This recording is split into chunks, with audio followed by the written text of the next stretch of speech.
Okay, I'm recording. Josiah, are you recording? Yeah, no. I'm not, I didn't hit record. That's because we're together! How are you? How are you? I'm tired. We're both so tired. And we are about to attempt to record 2 podcasts in a row because you are going to Amsterdam. Yeah. Because you're the fancy one. Because maybe we can flip those memes because I'm staying here in rainy Toronto while you're jet setting around Europe. So take your lunch memes, Oh, yeah. flip them on their head. I mean, I'm still not going to spend more than $30 on lunch or whatever that was. Yeah, but like you'll be spending euros, That's true. which is like intrinsically fancy. Like even the symbol is fancier than the dollar symbol. That's true. You're not wrong. So we are both tired because this is being recorded the day We've after. been hanging out 3 days in a row. We are tired because we are tired of each other. Exactly. Is It's what's like- happened here. Towards the end of summer break, where it's not fun anymore, and you Right, just want to go you back and your to your friends regular... have had we've had the magical summer together, Yeah. right? The Or it's like unforgettable 2 yeah. days. The part of the sleepover where someone gets mad and goes home in the middle of the night. Right, so you're about to call your dad? Yeah, is what you're exactly. saying? This is going to be a real call your dad podcast, I think, actually. Which makes it somehow like I'm more uncomfortable that we are together. Making eye contact. Making eye contact. But what is more earnest or sensual than eye contact? So last night was the inaugural Blink 150 Live. Mm-hmm. And I stayed out late drinking. You stayed up late writing reviews for your job, and Yeah. then just like being excited. Yeah. So we had our own sort of special times. Yeah. True. We don't want to talk about the live show too much, but Like, to all the people who missed out and feel like they were sad they weren't there, it wasn't very good. no, It wasn't like insanely fun and great. No, it was. I would say it was, if anything, kind of like depressing. Yeah, underattended. Yeah, tragic. All of those things, and we do. We said it last week. To me, I hope that we can get an opportunity to maybe do it right. Do it again in the future. Do it in another city. Yeah, I mean, we did plan it. Do you always, when we do the podcast, do you always look this exhausted when I talk? Yeah. Okay. Yeah, I do. Okay. Same. No, I feel more pressure that I can't go on Twitter while we talk. I feel like You really you're need gonna to like watch pay me. attention. Yeah, I'm like, it's what are you difficult. doing over there? I have like spreadsheets open and stuff. Yeah, no, truthfully, it was amazing. It was good. It was so good, and we loved it. Yeah. And it is the kind of show that we can almost completely repeat, if not improve. I think this was like it was like a friendly audience. Like you and I both had a lot of pals there. I almost feel like it's a sort of show, like I feel less pressure to even do it in cities where there are enough people to like sustain a Blink 155 specific audience. Like I think it would be like a funny show for like total novices, which there were. There were a few people that had like no idea what the pod was. Just ended up at this bar last night. So, like, we don't usually talk about like business things because we're dumb. Yeah. But if someone wants to book us to do it, maybe we will. Yeah, if you book like a festival or the local basement, let us know. Yeah, like a D-Beat festival. Yeah, that would be sick. Like I remember in Squamish, BC, there used to be like a power violence festival that was literally in the forest. We could do that. So that's what I want. Yeah. I want to end up in like a green room type scenario where Nazi dogs are eating Josiah, and I'm Yeah. like, we just wanted to pod.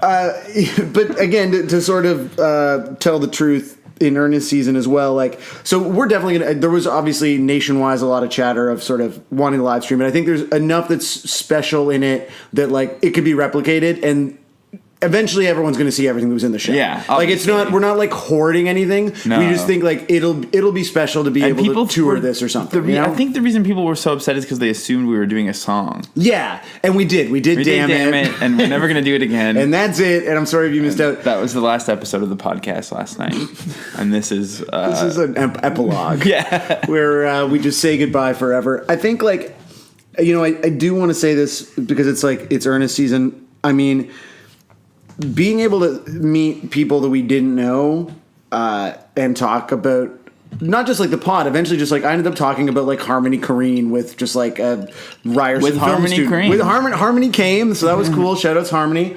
Turns out he's also troubled by where Larry Clark has ended up, but like. That's probably not true. No, we've said this before, and so I know this kind of happened a little bit around the anniversary episode, but like the people who like this podcast are legitimately like My close friends.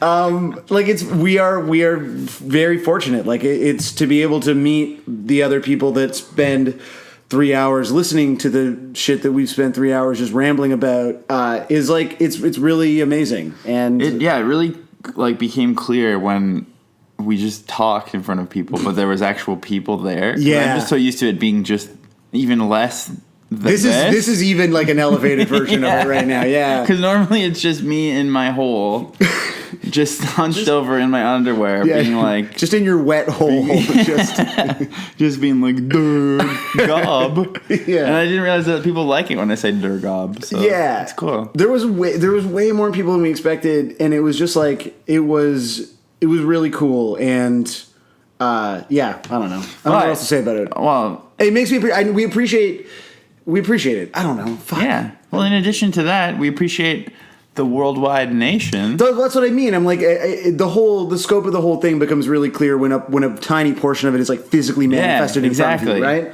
But moving along from that, those Toronto people. Yeah, fuck 'em, honestly, man. fuck those people. Look, we're already over it. Yeah, fuck them. But from Australia, we finally get to revisit, and I say finally, but it's been, I think, almost every week for the last while. It's definitely been every week. Free punk. It's free punk lyric season. Is what it really is. It really is. And I was thinking yesterday that so we got 155 tattoos. Yeah, we're gonna have to talk about that too. We do have to talk about that. So those are available. So should we talk about the tattoos first and then talk about free punk lyrics? Sure. So Oh yeah, I guess it's a whole story. I forgot. it is a bit of a journey. So day of the pod, Josiah and I met up. We went to New Tribe Tattoo. We don't really need to shout them out. It's not like we got like maybe a $10 discount. I think in the end. I'm drinking one of Sam's patented Werther's Originals Did you hear drinks. that? So, we drop into this tattoo shop. It's like kind of the big walk-in spot in Toronto just because it's like in a very kind of high-traffic, touristy area. It's by the Starbucks. It's- Everyone's going to that Starbucks all the time. Of course, yeah, Toronto's famous Starbucks. And Under the Space Needle on Bloor. we walk in, and the dude who's the shop manager there plays drums in like a pop punk band, and so I kind of like recognized him from like back in the day of like being a little more active in that shit. And we're like explaining what we want. We're like, yeah, we just want to get like 3 characters. Like we're trying to be really vague about it, and we're like, it's No, explain it. it's numbers, and then eventually we like it's 155, and he's like, why? And there is this year-long pause. I guess it was after we tried to explain it as quickly as possible because it's so embarrassing. Just like Yeah. rip the Band-Aid off. Yeah, you and I have different impressions of tattoo shops. I find like I always want tattoo artists to like think I'm really cool, whereas I think you just think tattoo shops are like stupid. Yeah, kind of. But I'm like, I want you guys. Oh, everyone here's got a neck tat. I hope they think I'm cool, even though I don't have a neck tat. And so we're like, oh, we have a Blink-182 podcast and 155, and the dude was like, oh shit, I've heard of that podcast. And then he was also like, oh yeah, because 155, that's a Post 44 song, right? Yeah, and we're like, fuck yeah. Then he proceeds to show us his 8 Blink-182 tattoos. So perhaps we can like put one of those up on the Instagram. You'll see that on the socials when this episode goes up. If I have any data left, yeah. Yeah, Josiah's blasting ropes of data over here. So we were, being taken care of by a guy who has like, Not to mention his flash sheet. yeah, his own Blink-182 flash sheet, 8 Blink-182 tattoos. The playlist that was on in the shop was like all Boxcar Racer and Blink-182 and Rage Against the Machine and then Korn. So like my favorite bands. Yeah, absolutely. So Josiah and I got our matching 155 tattoos while, the sweet sounds of Society by Pennywise played. And it was just like kind of too perfect of an experience. So that was the tattoos. Mm-hmm.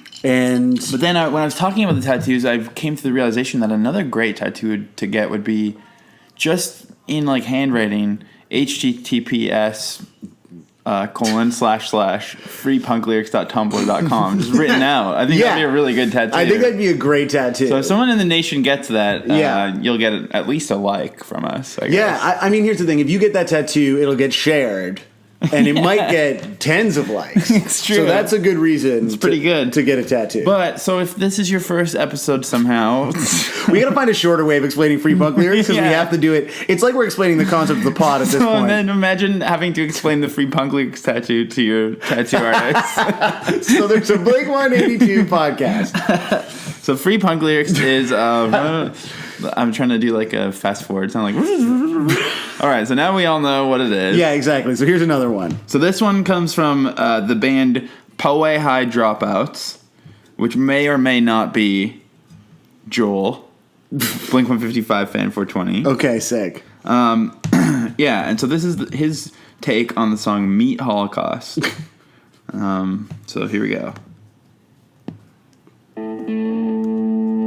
What's all your family? What's your buddy? You're selling some mic bashing out of them. You know how to really justify the senseless murder of these beautiful, mindless creatures.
I could not tell. The last part is, fuck you for thinking these animals were made for your consumption. Maybe I'll stop being vegetarian for one night so I can make chili out of your fucking face, you hypocritical fascist fuck. Every free punk lyrics ends with a speech about fascists.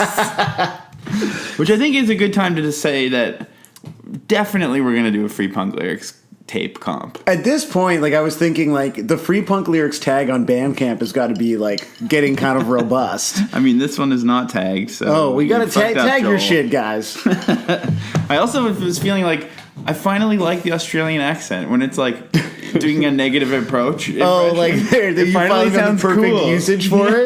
Yeah. Sick.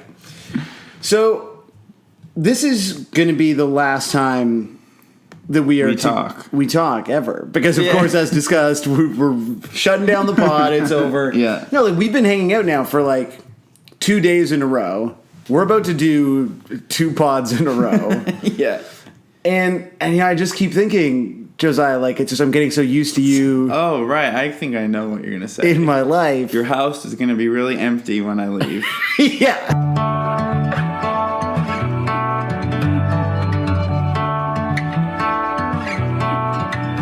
So, home is such a lonely place.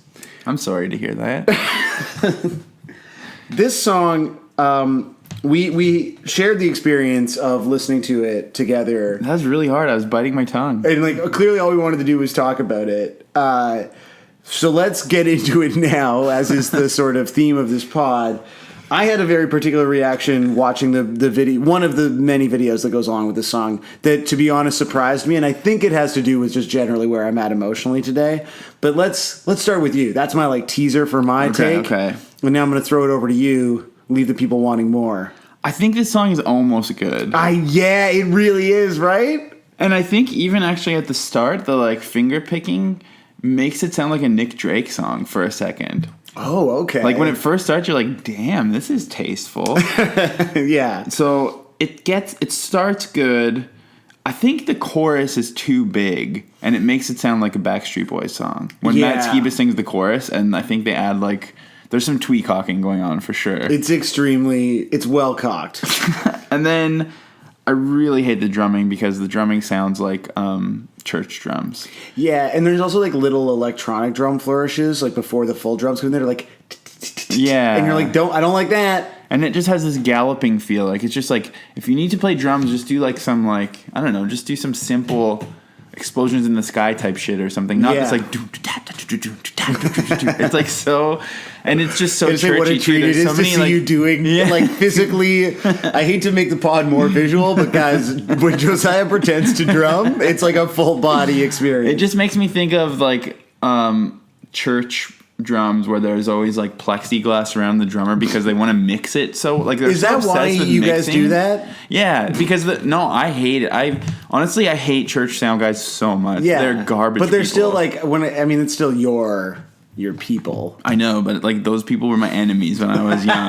When I was You're like, I want to playing free the drums. when I would play guitar in church, I would like turn my guitar knob to like 1 so that the sound guy would set the levels, and then I could turn it all the way up. I'm like, I'm not gonna freaking so do this. bad. I'm not gonna do this if no one can hear it. You're What's such a the church point? baddie. I know, exactly. And then the church, CLA in Langley, BC, which is like this massive church. It's actually the church where apparently they did a lot of the research for the movie Saved. Mm-hmm. Like Mandy Moore would go there and take notes, but I always thought that movie was actually pretty inaccurate. Like, I feel like it could have hit home more if it was less cartoonish. But that church, the drums are literally in like a room that they've built on stage that's like cordoned off completely, so that they just don't want the bleed between like the splash mic and then the other splash mic and then the kick. Like it's like so stupid. Like it doesn't matter. You don't need to. I don't know. Well, I mean, here's the thing. It's working for them. It's working for them, but it doesn't belong in a Blink-182 song. Like, no. I think the problem is, like, as soon as I start thinking about little clip-on mics above splash cymbals, I don't want to be thinking about that in a Blink-182 song. I love the very specific baggage that we each bring to kind of every song, but, like, as we get deeper into this being a Christian podcast, like, those sort of particular foibles of, like, your experience really enrich my experience. So thank you, Josiah. It's just very like music shop sounding, which is also very Christian. Like also the thing that happens is even Riley Walker last week. So many musicians came to music through playing in church. That's how they learned about music. So that's kind of such a big thing. But I hate it. It's disgusting, and it sounds like Dave Matthews Band in a really bad way. And it's just like, I just don't like how everything has to be like, is it a Latin beat or like a, whatever he's doing in this song just drives me insane. This is one of those like later era Blink songs, which, by the way, I don't know if this has been your experience now for the last 2 days, but I have only been listening to Blink, despite the fact that we are constantly hanging out. We did a Sclusy yesterday and an entire event. But like, these songs feel so much like they're just in the wrong place sonically, and I hate to put so much of the blame on Feldy, because I think we are maybe like doing that to avoid blaming the people who are truly responsible, which is the leftover members of Blink-182. But there's a version of the song, because it is strong, that's like, imagine this is like a looser, like a Nick Drake song. Yeah, it could be sick. I also think like that the big chorus as a big, like, if that was like a big 5 Seconds of Summer song or even like a big Alkaline Trio song, it's a great chorus. Like, Skiba sounds really good in the chorus. Yeah, I agree. Maybe if the chorus happened only once at the end, make it like a big, outro chorus. Yeah, of, totally. Like, build towards it the whole... Like, the whole thing just lacks nuance and class. Well, it's so sterile. Yeah. And I found, watching the videos, which I know we'll get to, the video was, like, actually, I thought, like, even, like, kind of touching. Yeah, like, authentic. Yeah. I'm doing air quotes, by the way. That's only Sam can see that. Yeah.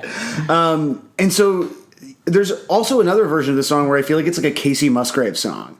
Like, just change the beat so it straight up shuffles more. Yeah. And make it like a sort of authentic new country song. And then it would also rule. Yeah. But as it sort of sits in this kind of like middle ground of like, it's too slick to feel like really organic, but it is like, it's a nice acoustic guitar riff, and then it's kind of too small to let that chorus be as like fucking gigantic as it could be. Yeah. And like, it just feels like a missed opportunity, but at the same time I was like sitting here listening to it, in like just deep earnest season, like so emotional. Yeah. And like, I mean, we're like pretty emotionally raw today. We haven't slept. yeah. We've had people like stroking our egos for an entire night. Yeah, that really did it. My ego is raw, man. I got no ego It's left. rubbed raw. Yeah, exactly. Anyway, and so it's those things, but maybe it's not just our egos. It's mostly our egos, I think.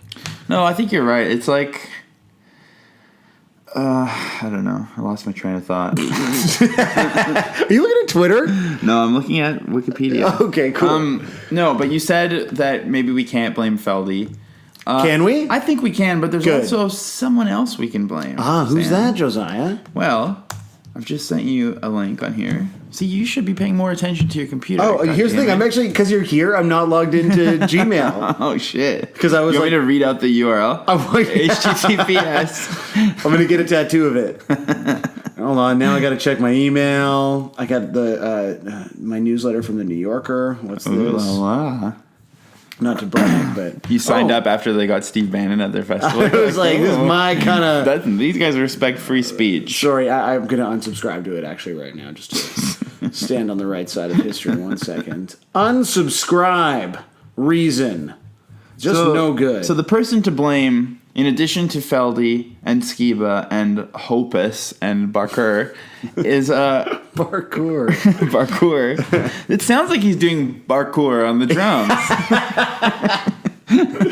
Wow, holy shit. It's been, I man, Podna last week, Yeah. and then Barcour this week, like... And don't forget Tweakhawking. Oh my god, tweakhawking last week. really- You gotta spread these things out, man. I know. You can't be dropping tweakhawking. That's what that. Now and there's a Podna. Twitter account. Is the glossary of Oh, the nation? yeah. How is that not a thing? Well, it is now. Literally, as 3 seconds after we said that, it's been started and blocked on Twitter. Yeah. So yeah, Dave Hodges. David Hodges, best known. I like that I referred to him by the very familiar Dave. Okay, well, that's actually a funny thing. Speaking of how the drums sound like Dave Matthews Band to me, I always Refer to it as I the was- David Matthews Band. Well, I had said on Twitter once, I would take him more seriously if he went by David Matthews Band. That's a good joke. Because I think Dave Matthews Band is too casual. And then all these Punishers replied, and like, actually in person, he says, please call me David. No. Yeah, like multiple people said that. Like he's like, I'm very, like on the stage for His your stage college name buddies, is I'm very Dave, casual. But in real life, he wow, goes call by me Dave. David, please. So Dave. What's your favorite Dave Matthews song? David Matthews song. I only know Crash, really. I can't remember them a all. good one. Dadge, who we've already mentioned while listening to these drums earlier. If Yeah. Dadge was here right now, oh my god, this episode would be long. Yeah. He has a deep well of knowledge about Of course. the DMB cat. Yeah, Carter Beauford.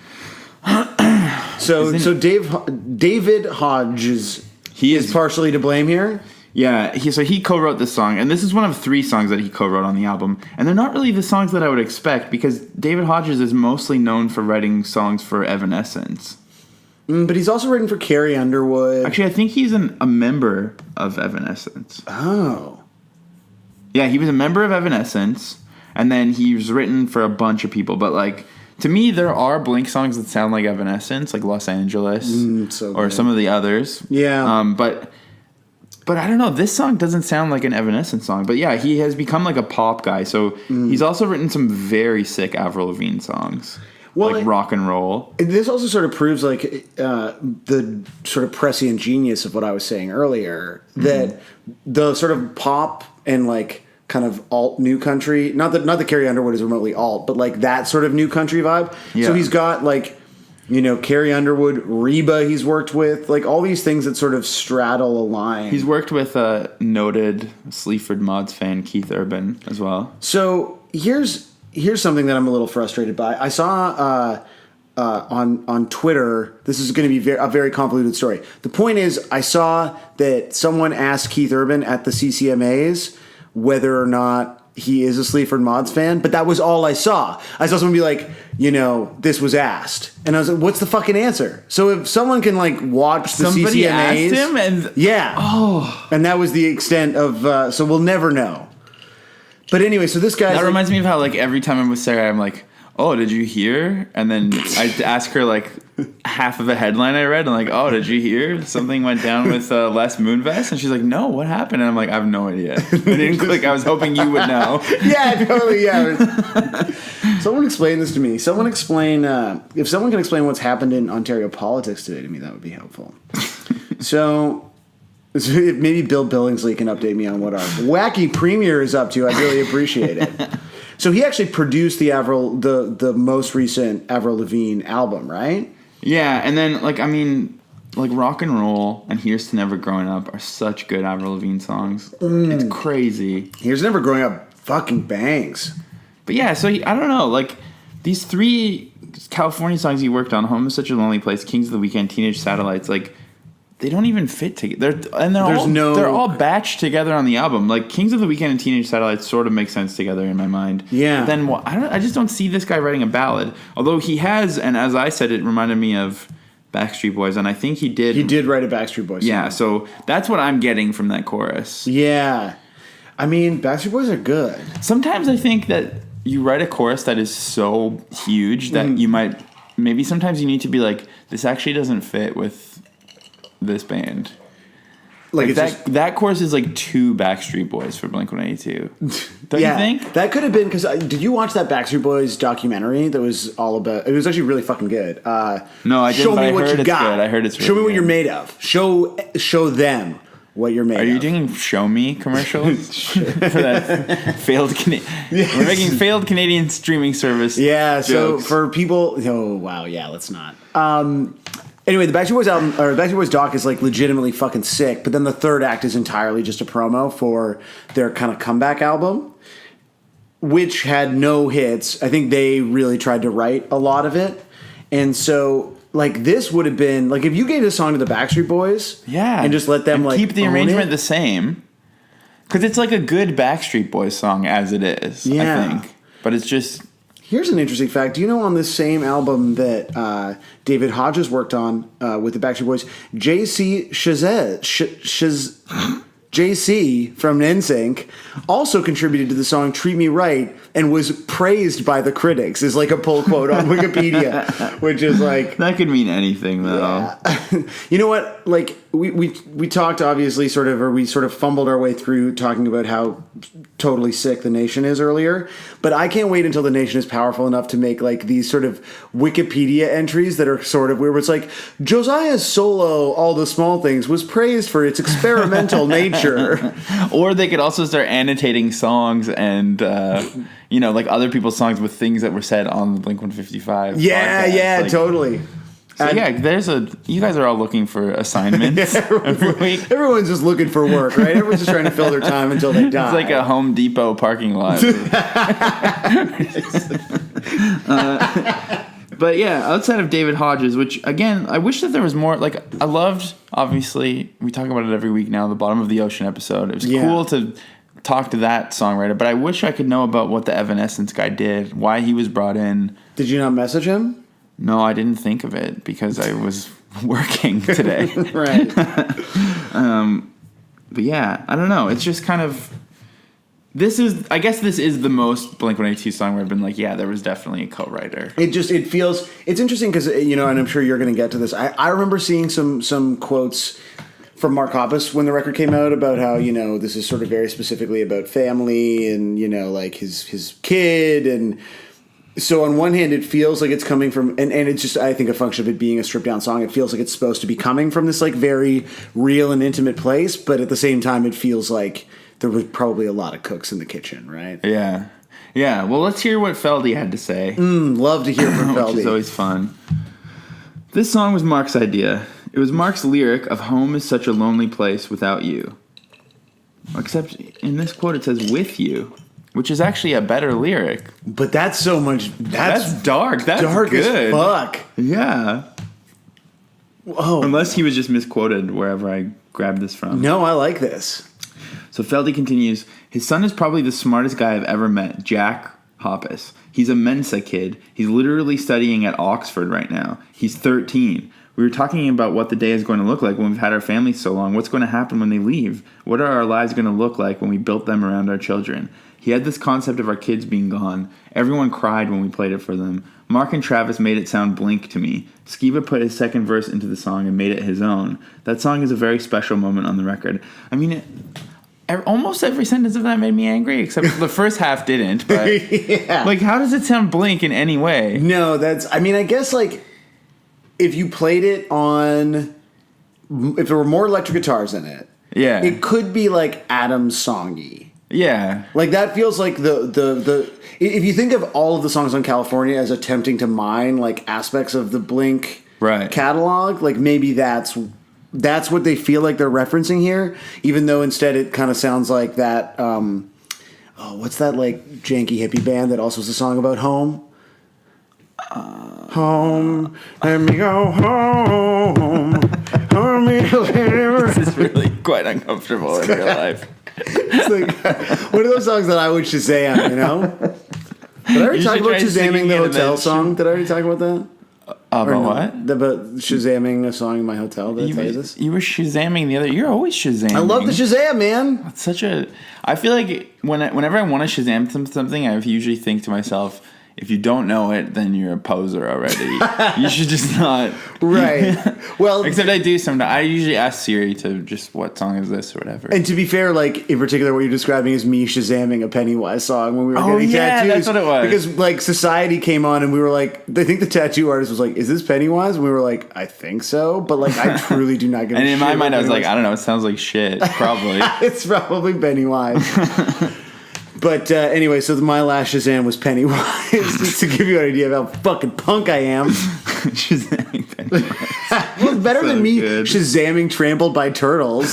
Oh, yeah, that's what it was. You have Yeah. talked about this on here. I No, think. but then I Shazammed something else, which is way worse. What was Which it? was like a week ago. I was in Ottawa for work, and I was like, it was like late, and we had just got back to the hotel. It was like a long day, and then I like went outside to burn one before I went to bed, like, just because I'm cool like that.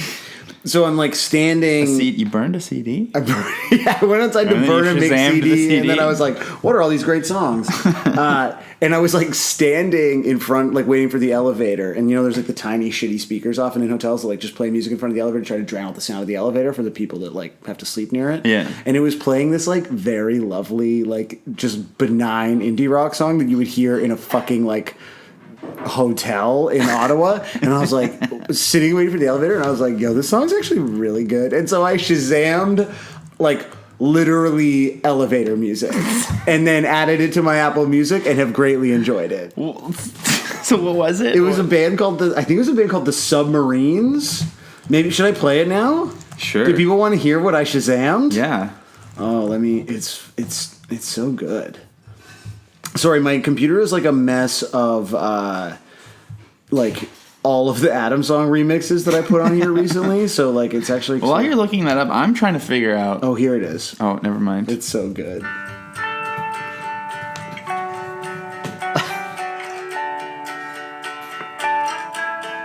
So I'm just like sitting at the elevator like, right? Welcome to Blink 155. That's so Ernest season. Yeah, dude, I'm just like in it. I'm just like feeling everything. It's some like wide brimmed hat music. Oh yeah, you got to put on a big hat for that. Didn't you see John C. Reilly in a big hat? You Yeah, I tweeted about did. it. What was Yeah. it? What was it like? I said that it was a frustrating hat because I couldn't tell if I hated it or not. It was like a bowler hat that was also kind of fedora-y and really tall and tan colored. And he was the only man wearing a hat at the party for his own films after party. And I was like, I think he's drawing too much attention to himself. Okay. Everything about it was just like aggravating. But what I've been doing while you've been going down this journey is trying to figure out the timing of Jack Hoppus being born and I Miss You coming out. And I'm wondering if maybe he's named after like Jack of Jack and Sally of like, that's Nightmare Before Christmas, right? Yeah. I've never seen that. Neither of. Well, no, I did. Sorry, I remember seeing it when I was a kid. I actually have seen it, but I have not continued to like be part of the cult. Right. But so do you think? Probably. Do you think that Mark Hoppus named his kid after Jack Skellington? Probably. Yeah. I guess. So wait, but when did Nightmare Before Christmas come out? That must be like... So Jack is 13? Well, it came out before Christmas. That's good, man. During the night. Did you not watch it because it was like too... No. Like, not Christian? No, I just like never got around to it, and then it became too much of a thing. But now maybe I should watch it because like I like Hot Topic now. Right, yeah. It's basically the thesis statement of I Hot actually Topic. love like Target and Walmart like branded clothes. Like when they do like Yeah. I'm always like do I obviously I want to buy Beavis and Butthead shirt for $8. Yeah, totally. While I'm buying socks or whatever. What, was... Nightmare Before Christmas is 93. Okay. Jack Hop was born 2002, but then 2003 I Miss You came out, so he clearly had Jack and Sally on the brain. Right? Yeah. He and must then have. he had it in his brain and then on his brain. And then you get... Because I'm talking about... You get the brain? Right. Yeah. You get it. There's a visual component to this There's gag. a lot of jokes I'm really stifling right now because I don't want to. I don't want to cross the line. It's earnest season. It's earnest season, so you don't want to make like. Man, we can mark the time code if you want, and then we can cut out whatever joke. Yeah, because you look like you're. Let's just pause it for a second. Nothing happened. Nothing happened. We It's didn't, fine. I didn't. This is another thing for the. What's that account? Like the Rock Bottom. Rock Bottom account. Yeah, you'll Which never was know. last time I was here was when that Rock Bottom video happened. Wow. So it's like when we're Every time together, I'm here, there's that's something that cannot be uttered on the pod. Well, that's interesting. Yeah. Again, it's the increased intimacy. It's the eye contact. So what the fuck are we talking about? Home is such a lonely place by the band Blink 182. Yeah, so it doesn't sound anything like Blink 182. No. And does Matt Skiba make it his own in that part? To me, I mean, And also, the thing I will say about this versus listening to Alkaline Trio is like, I do think he's really good at like belting it out. But See, that's it what I'm must saying. be a He's got- studio thing because when they play live, he's not good at it. yeah. But you know what's the thing about Matt Skiba's voice that confounds me is that it does appear to be bad, and yet they have like Alkaline Trio on record has been so consistently good. Like early Alkaline Trio stuff obviously lacks the like layering and the real like super effects driven stuff that he does, but like he still has a really interesting and dynamic voice when they're doing like scrappier punk records. So maybe his thing is just that he doesn't give a shit live. I don't know. It's hard to say. Oh, Wow. the police are here after that joke I made earlier off mic. Yeah, so we have to stop. Josiah's got to go. But don't worry, guys. I will continue the pod alone.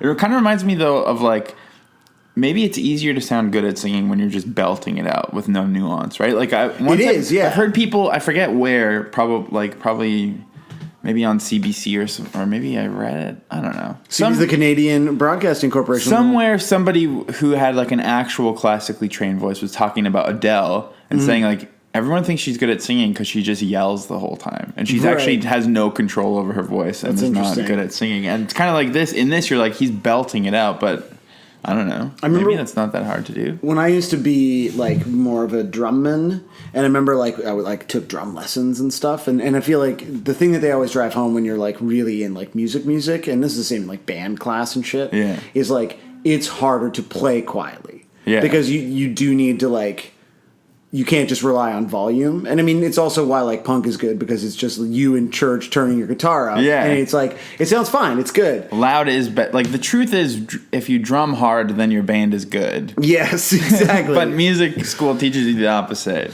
The problem with the belting side of that is that if you don't have control over your pitch, nothing is more fucked up than like off-tune belting. Like it's nothing is funnier than someone like reaching for a note and just like tumbling down. See, I've never found it funny when people sing off key.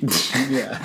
But you and I are very like I love like slick, tight harms, and you love just like I love bad voices. I love like Isaac Brock and like I love like you're just so real. 90s indie rock bad singer music and like slightly out of tune guitar. That's what I'm into. Which I think if this sounded like a Nick Drake song, it would have some of that and be better. Yeah. But anyways, I'm really hoping this isn't giving me, and I am going to live to regret this, but this is giving me a lot of hope for the covers. Like that somebody might take what it is that is good about the song. You sweet optimistic idiot. So naive. Like, you'd think I'd fucking know. But it is interesting. I guess the music videos made me think of that the song was about them leaving for tour. Yeah. And I never read any quotes, and I was always like, why is Home a Lonely Place without you if you're the one going on tour? Like, I always thought it was about tour. It's like So thinking that it's an empty nester song, I'd only realized that today, and I don't know how I feel about that. No, like yeah. a punk song about being an empty nester? But so at least weird. that's legit, like, as opposed to being like, because, you know, essentially, at least the Mark music video, which is the only one I've watched, we should sort of explain the music video concept, maybe. Right. But at least Mark's is like wealth porn. Like, it's like really like earnest, nice shots of him in his palatial fucking backyard, like Exactly. playing guitar while his cute dog mopes around. Yeah. And you're like, I want to be rich now. Yeah, exactly.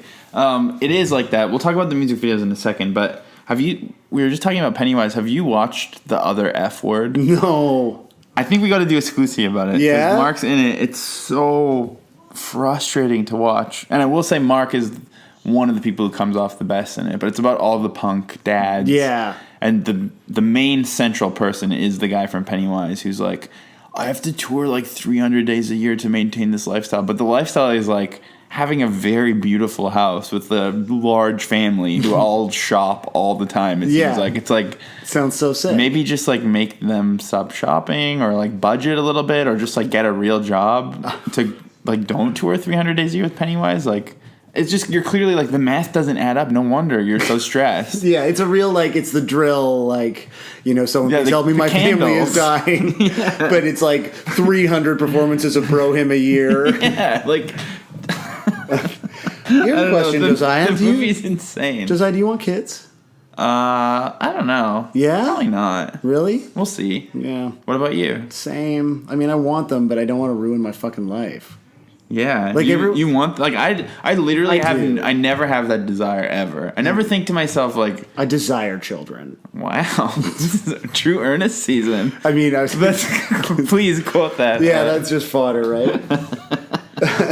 I know it now. It's like one of those things where it's like, it's a calculation. So you on- say you would crave children? I would say that I, like, on the regular, crave children, and I see children in my future. Like, I see that craving only growing strong. Oh wow, I was trying to make it more pedophilic, but Yeah. you're being earnest. Well, no, I guess I am, but I just figured I'd ask because that's, you know, that's I got at that point in my life. Like you and I we talk about our age every episode now for some Yeah. reason. But like my biological clock is ticking, right? Like my brain is running out of little jacks, and at some point, like this enters the conversation. Like with your wife of the pod, my wife of the pod. I'm speaking more to my wife of the pod than your wife of the pod about this particular issue. You have been talking to my wife about. I just like just checking in, you know, and like.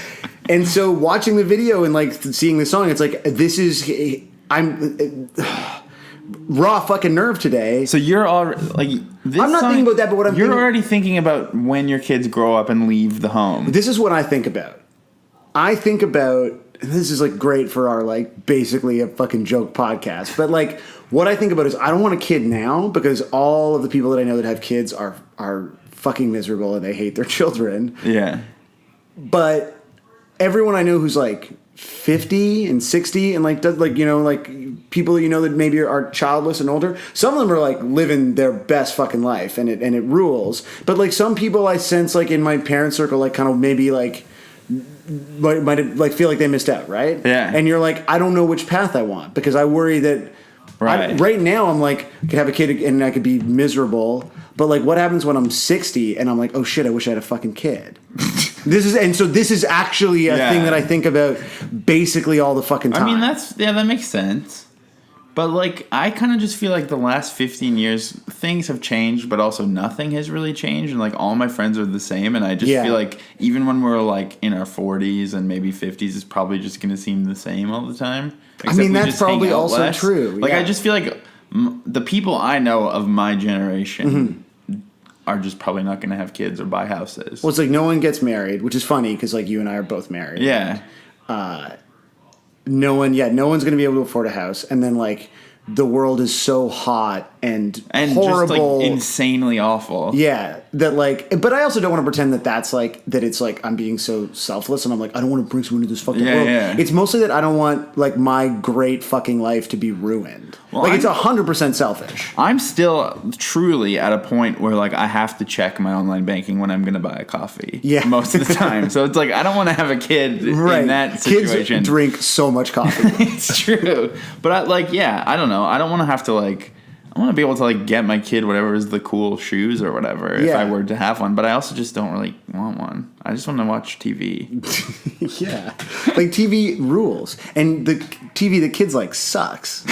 Yeah. But so this is a very sort of roundabout, but actually on topic way of saying when I hear the song, what I hear is someone struggling with something that is like the inverse of a thing that I find myself thinking about like a great deal these days, which is like when I am Mark Hoppus's age, like where do I want to be in my life? Right. Do I want to be lamenting the fact that my Jack is off to Oxford, or do I want to be like just living in a baller house because I actually saved all the money that you would normally spend on a kid? Do you know what I'm saying? Yeah, it's true. But then it's also just hard to imagine like if Mark Hoppus is on tour constantly anyways, like I know that usually they bring their kids with them. Yeah. But still, it just seems like you could easily go visit your kid all the time. Yeah. I don't know. It's like not like I feel like empty nester is more of a, and I'm just speaking out my ass, but I feel like it seems more of like a lower middle class problem where like someone has gone away to college and you can't really afford to go visit them all the time. Yeah, totally. I don't know. I think no matter what, like, you know,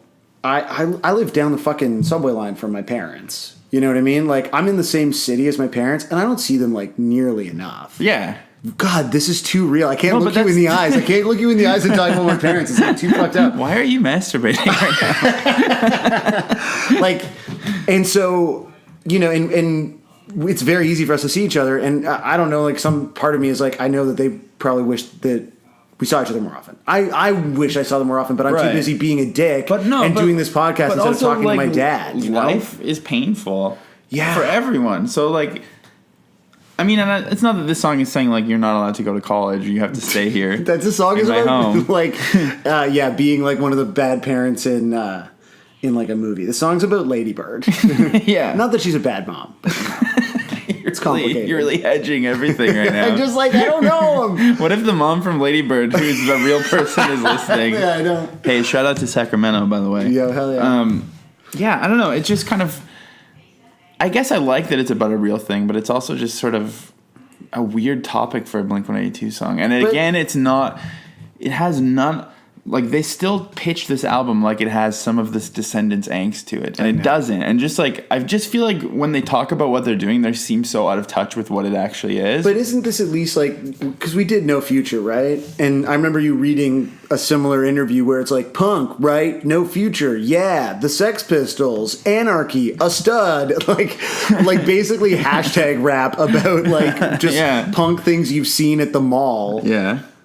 And at least this is like coming from an authentic place, which honestly actually makes me, and I understand the importance of co-writers, and I'm not like dumb enough to, or like naive enough to just diminish their value, but like for this to be like a fully sort of original thing to come from Mark at this time in his life where this is what he's experiencing, it's not No Future, like that to me is really interesting. Yeah, and I don't know. I do think some of these lyrics are actually quite good.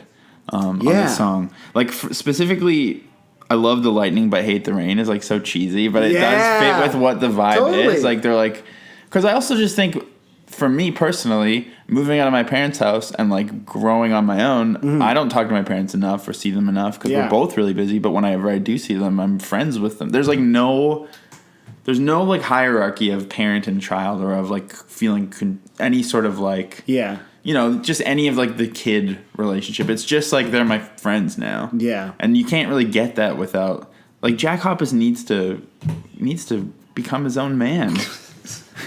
So are you saying that, like, are you worried that Mark is, like, a helicopter parent in this scenario where you're, like, let your kid live? Don't let it... Shouldn't be in the shadow of a helicopter.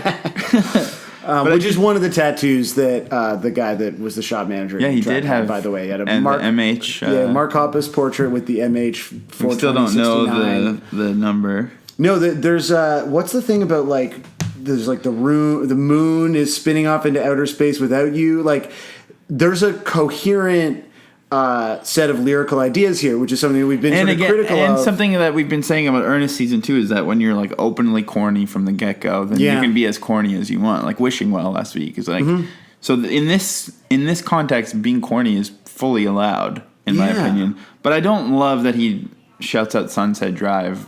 That's like, I feel like singing about Sunset Drive is more of a Smash Mouth kind of thing or something. I don't know. It's very well, like what's Sunset Drive? Because I think like Sunset Boulevard is like iconic, but what is Sunset Drive? Yeah. Like, is that where he lives? Because that's not like the Sunset Strip is not Sunset Drive. Like, maybe that's a totally different thing. It's like a different street. Yeah, unless like it changes from Boulevard to Drive. Well, let's see here. But let's we should pull up the documents and see if we can find. His home Sunset address. Drive. Well, actually, Thomas Starr King Middle School is there. I wonder if that's where Jack went. He's just giving it away. I like the idea of doxing Mark Hoppus' kid on this podcast. When I look it up, there's a street called DeLongpre. Wow, DeLongpre. Some pre-dude ranch? Oh, Sunset Drive meets with Sunset Boulevard. So, I don't know. There's probably someone who lives in LA who's like, this is so dumb. Shut the fuck up. Talk more about Bloor Street and the Space Needle, would you? Sunset Drive is where... Yeah, actually, it seems to be a pretty small street. I don't know. Now I'm going to check if he went to Thomas Starr King Middle School. Okay, so you're going to check that out. While I just talk more about... Because I know you want to pick up a kid, and so I just thought it might be a good... I don't want to... Oh, okay, no, it's fine. I think we've I feel like we've explored that particular joke, pretty thoroughly and effectively. Yeah, I think, like, I respect a band at this stage in their life earnestly exploring the things that are, like, their lived experience. Yeah, it's which is like being reality. a rich guy and like realizing that your 13-year-old kid is going to like leave you one day and not call enough, and like no matter what, it's not the same. Yeah. Like if you separated from, like if you and Sarah decided to just live in different houses, like your relationship would be fundamentally different, right? Like I lived with my parents for like 21 years. Yeah, but I think spouse relationship is different than kid relationship. You're shaking your head no. Well, because I'm debating where I want to go with it, and I'm just like... I don't want to know what your relationship with your parents was like. Look, it was just, a lot of eye contact. I know. I'm trying to figure out, like, what the sort of relationship between kids and parents is like when you're, like, a wealthy celeb versus when you're just, like, working class or whatever. I feel like they've got to be fundamentally the same. Yeah. I don't know. I just think, like, the one thing... did we talk about this, like, in real life a couple of days ago? Where, like, the more...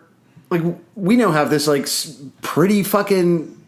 like successful, and I'm putting it in air quotes for people who can't see. He's not. Like, yeah, I'm literally like pointing at you. He's rubbing his hands together like a greedy man. I'm literally counting Patreon money right now in front of Josiah. We have this like endeavor that's like satisfying and successful, and there's other things that you want, right? Like I have a great job and I still want more. Like I want to make more money. Like I want other things, and I feel like on some level, like human relationships just like are fundamentally the same. And if like you're able to go on better vacations, or you're able to like fly in and visit your kids more or something, I don't know. I think like when you watch like fucking, I remember recently watching like Wiz Khalifa's like Instagram story where his kid got to meet Taylor Swift or whatever. And it was like just him and his son like at the Taylor Swift concert, and it was the full like celebs, they're just like us kind of right. Where you're like, he's got a kid who loves Taylor Swift, he doesn't give a shit that his dad and his mom are both famous, but like true. But then there's also like when people struggle together, they're bonded closer in a sense too. So maybe I don't know. I don't even know what point I'm trying to make. I'm just like thinking about being rich and having a kid. Yeah, and just like I don't know. Couldn't you just, like, fly to see your kid if you wanted? Like, wouldn't it be easy? You're just like, just get in your plane, Mark Hoppus. Yeah, exactly. Just have it revving up in the driveway. Do you anyways. think Mark Hoppus is like private jet rich, or do you think he's like just first class most of the time and the occasional charter rich? Because it's my goal to never have to fly commercial ever. Like, that's my financial goal. I hate flying with plebes. You're really being open about your desire for riches. Yeah. I mean, I used to think like having money was amoral, and then I like realized that money rules, and I want all of it. And yeah, now that you're outlining this sort of better relationship with your kid. Well, I do think the desire to have a kid is partly a financial comfort absolutely, thing. Like, yeah. Like, because the reason I don't want to have one is mostly because of like I already can't live without like the way that I've set things up is like a Pennywise situation.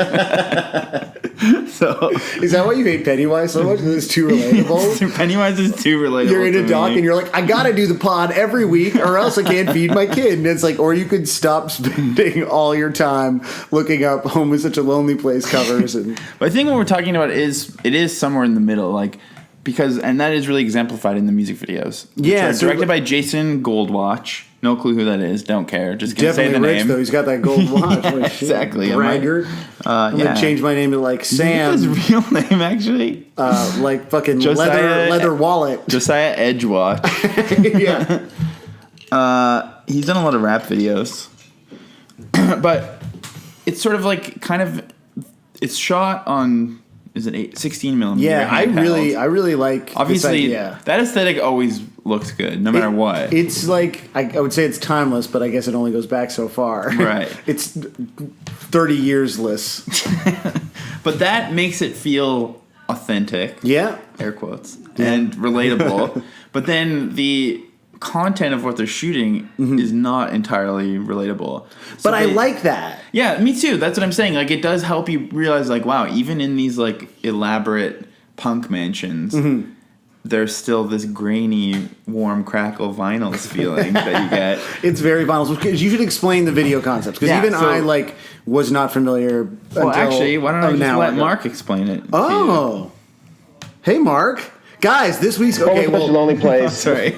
we've been... Let's Mark, Hey, Mark, please. shut the fuck up. Jesus fucking Take Christ, your guys. turn, you piece of shit. So, something that we demanded that people keep off of Twitter last night, which is why I think some people were sort of bummed out by the kind of relative radio silence. Like, people were just so enamored of us speaking. There wasn't a lot of posts about the show. And the real reason is because we said, guys, don't tell anyone. But Mark... We're doing the Damn It episode. Yeah. And Mark flew in for the Damn It episode, so we did Damn It last night. Mark loves to fly, as we've established. Yeah. And he's stuck around another day. And so Mark, if you could please now explain to everyone, he's just been sitting here quietly, it's very sweet of him. Yeah. Explain the music video concept. Because he was really squirming while we were talking about his relationship with his son Yeah. and his wealth. Yeah. The part, yeah. But I just want to say that I really appreciate you. He has been gagged and down this whole time. Right. We're going to remove the gag. Yeah. And honestly, if you fucking yell or call for the cops, we're going to fucking kill you. They already drove by. Yeah, that was it. They're looking for Mark.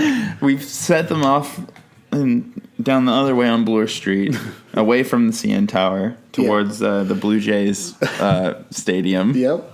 That's what it's called. That is what it's called. So yeah, Mark, we'll take off your gag and we'll play the intro music that goes underneath as you start talking. So thanks for joining us. Home is Such a Lonely Place is probably, well, it's one of the easiest videos that we've done because we just were at home with our families. And Goldwatch came in with literally just a handheld 16mm camera, filmed us for the better part of the day, and it came out for one show. And consequently, I think it's our most honest because it's us literally at home and it has stuff that, people would never see. Notes that I wrote to my wife before I left on tour, us hanging around the house with our dog. And each video we did a proper video with the three of us, but then we also did videos where each person kind of had their own story, and you get to see what each person's personality is like. Matt's kind of holed up in a dark, weird vampire haven, filming, taping music with his friends and hanging out. and Travis is at home with his kids, and they're riding scooters and driving golf carts and being themselves, and it's just me at home playing my guitar with my son, hanging out with my wife. He's really trying to sell himself as the most earnest one, I think. Yeah, he's like, Travis is like using his money for toys, and I'm like connecting with my family. Yeah. But I like Matt Skiba's one is very like you should skip through it a little bit. I think you'd appreciate some of the visuals, but he's like riding his motorbike and like it does kind of look like he's in like. But this is the thing, like so a when you grow coffin up, do you want house. to be Matt Skiba or do you want to be Mark Hoppus? Like that's the choice, man. Like we are like clearly this doesn't bother Matt you. Skiba. I think like you want to be just like hanging out in a coffin. My whole life, I just like dreamed that I could just like record something on my computer or just like do a project. Like I've always just wanted to do projects. Yeah, and so the fact that I'm able to do that is like what I want to pursue, not like put that on hold for 10 years. Yeah, while I'm trying to raise little Jackson. What would you name your kid? Definitely Jackson. Also. Jack or Sally? No. Or yeah. I like how Tom DeLonge's daughter is named Ava because I feel like he named her after the Angels and Airwaves logo. That's like that's so cool. He's so good at branding. Yeah, that's it. That's the problem is most people don't understand like sort of like cross-platform branding and like consistency, and he does, and I respect that. But that's it. Like that's I think that's really interesting. That's kind of cool too because it does make you think about that. I guess like that does serve a good purpose with these videos. Yeah, like those are three like very different paths. Like I mean, Matt Skiba is I think a little bit younger than them, but probably like and also like significantly poorer probably. Yeah, that's true. I mean, like he spent his like now he's probably doing okay. Although we've talked about this before, he's like the hired gun, right? So. He's definitely like not as paid as them, although I mean he doesn't look like he's suffering for money. No, but there's probably people that like others would recognize in this.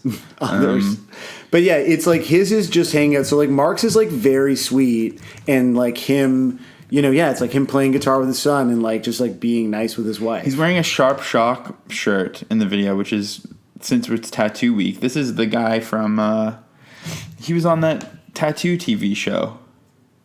Miami Ink? No, the one LA Ink. I think so. The one with what's his name? With the fucking Dan Smith, the tattooist Dan Smith. He's in this band. He's the one with the lady, Kat Von D? Yeah, he was on the Kat Von D show. Oh, I think that was LA Ink, right? Yeah, and like Sharp Shock is like actually kind of good, and I don't want to admit it. Yeah. But yeah. I had a friend who was on Miami Ink, but they cut his story in favor of Lloyd Banks from G-Unit.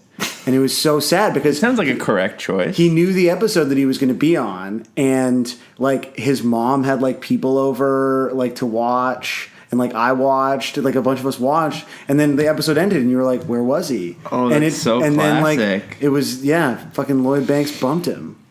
Well, I guess, yeah, I think Matt Skiba is the path I would want. Yeah? But have you seen... And there is a fourth one, too, which I don't remember what that is. I think the fourth is just the comp, because that's like that's the primary video. It's like all three? I think it like combines it, and then there's like separate, which like I really like... recognizing, again, as Blink-182 in 2017, right? Like, you know that you're kind of going to like... You don't need the one song that's going to get 1 billion views. Yeah. It's like way better to do this sort of stuff and recognize that like your fans are the kind of people that are probably going to want to consume like 4 different videos for the same song. And so it is like, this is like actually really sweet. I think it's really cool. I think it's a really good idea for a video. Yeah. And yeah, like it's really cool to let them have the camera too. Yeah, this mix of like, there's kind stuff of like, that's definitely the director and stuff that's them like filming themselves. And it's like, it's kind of the equivalent of like putting the disposable camera on the table at a wedding. At a wedding, yeah, which I totally. still think is like good. It's Whenever totally I see it, good, like, man. This is a great idea. Yeah, like, and because also those photos always look better. Like, you know what I mean? There is something about, and this is like our particular nostalgia. What is it called? UGC, user generated content. Yeah. Yeah. This is real premium UGC right now, where the user is Travis Barker. But like, I don't know. We had the song on, and I was sort of like laughing like a little bit, where I was like, "Fuck, this is like it's so just like corny and strange to have on in the house while you and I look at each other." Yeah. But like, and also it's one of those things where like these are the songs where I'm like playing it And in my head, I'm like, what does Ashley think? Like, do you know what I mean? Because Yeah. like she's never heard this. Like, Well, this actually- record is not on in the house. When I wrote the thing for Exclaim about California, Yeah. when I interviewed them, they didn't give me the record. They only gave me 4 songs. And which were they? It was, or maybe it was 5 actually, because I got Cynical, She's Out of Her Mind, Bored to Death, Yeah. Sober, and this one. Oh.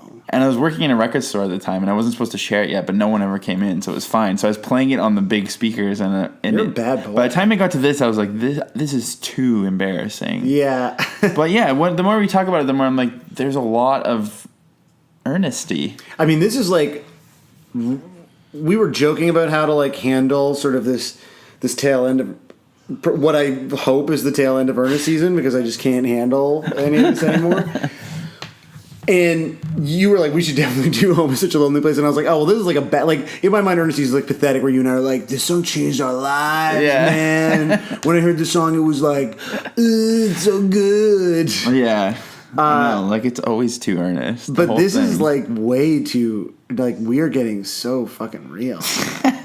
Like, my mom just digitized like all of our family photos and videos. Whoa. And I still haven't picked up, she like put them on a hard drive for like my sister and I to pick up. And so my sister's been like putting So your all- mom doesn't know how to, like, send it online? Like, It's use just too many- WeTransfer or it's something? too much, man. It's like, you know, bigger than WeTransfer. You need like a premium Dropbox account. Oh, shit. That's the premium Dropbox. I mean, you hours. know, I found some fucked up file transfer services. Yeah, think about like when we do the pathetic episode and you need to find like something that can send 3 gigabytes. Yeah, and it's like definitely like, don't worry, the FBI can't access this. Yeah. It's like real like child craving transfer links. And so you imagine that like my entire life might not fit on a traditional WeTransfer platform. So my sister's been posting all this like video of like her and her friends, and it's like it's so arresting to see. Yeah. And so seeing those videos, it's like, again, it's this reminder. It's like this celebs are just like us. Where you're like, yo, Mark just like loves his kid and his wife. Yeah. And I'm like, I relate to at least 1/3 of that, Right. which is that I love Mark's wife. What do yeah. you do? I thought the notes that Mark leaves for his wife, like, because they clearly like they show like the inside of like her Yeah. dresser or something, and it's like a bunch of, it's like really, it's a quick shot, and it's clearly written on hotel stationery, and it's just like, I love you, I miss you stuff that he like obviously like leaves for her, and then in that interview he makes it clear like that's what he does when he's on tour.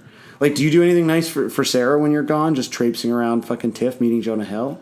I didn't meet Jonah Hill. Well, you were in the same room as No, I mean, we like that's the same thing. Like, doesn't he text his wife or like DM her or anything? Like, he just only talks in sticky notes. Yeah. I mean, he's older. I'm trying to find the notes now in case there's any details, like his Wi-Fi password or something. So you can cruise by his place on Sunset Drive and like steal his credit card information. I bet you he gave away what school Jack went to by saying Sunset Drive. You think It's so? Probably the Thomas whatever. We're going to have to delete all of this. The entire episode is a crime. So, of course, there's a clear aesthetic of the video, which means it lends itself to being mimicked. Oh. So, of course, there's a Tom version of the video. What? I think it's just all stuff taken from. It's still the song. I wish they sang like him. But unfortunately, just them singing. But Wow, and it's just old photos of them.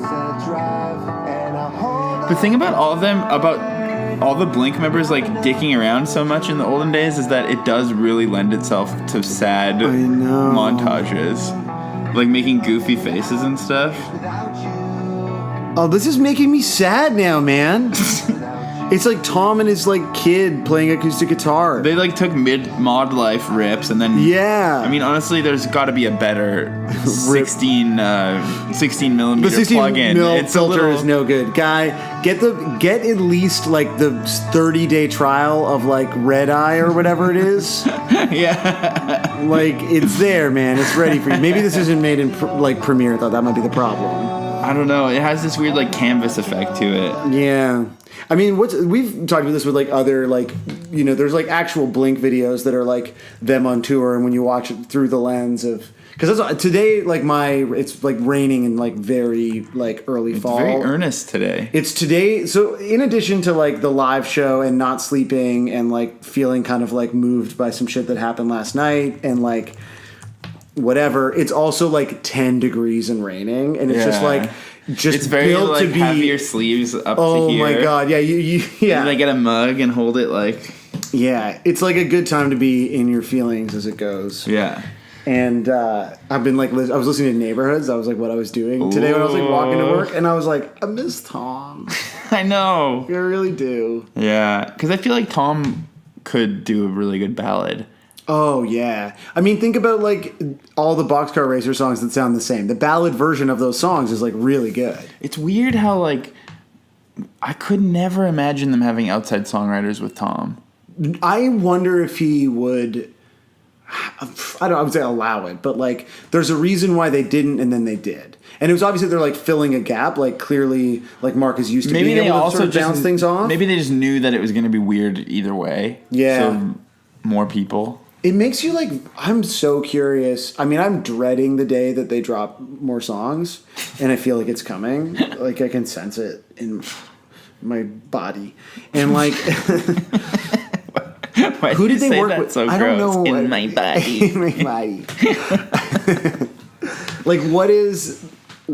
I don't know. Like what's the next thing like? Because this was like the stepping stone to kind of get. They said it was going to be like Toy Patch. Yeah, but I thought this was them trying to do that. Yeah, I don't know, man.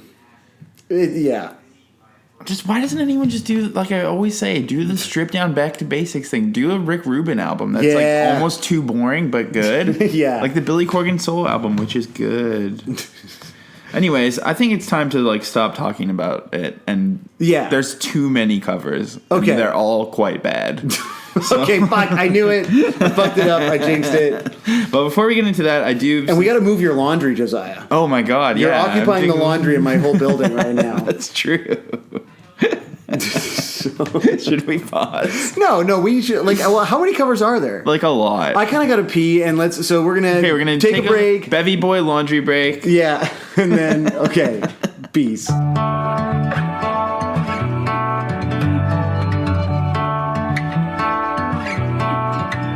So Josiah, we've got some fresh bevies. Yeah. I've got the Cobra.